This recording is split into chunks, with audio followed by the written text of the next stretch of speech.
छोटा ही से पोस के सयान कईनी बेटी तो के जाता धारवा के छोड़ छोटा ही से पोस के सयान कईनी बेटी तो के जाता धारवा के छोड़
कही के बोलाई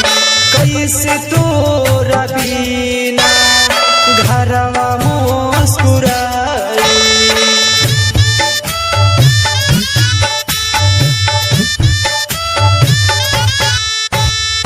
केकरा बेटी कही के बोलाई कैसे तोरा बिना घरवा मुस्कुराए बाबूजी के छोड़ी के जात बाड़ तू बेटी ससुरा में घरवा तू बसई बुए बाबूजी के छोड़ी के जात बाड़ तू बेटी ससुरा में घरवा तू बसई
घरवा सुन हो जाई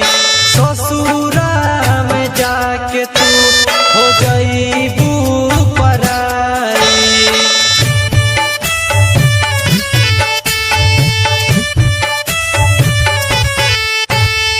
तोहरा बिना ये हो बेटी घरवा सुन हो जाई ससुरा में जाके तू हो जाई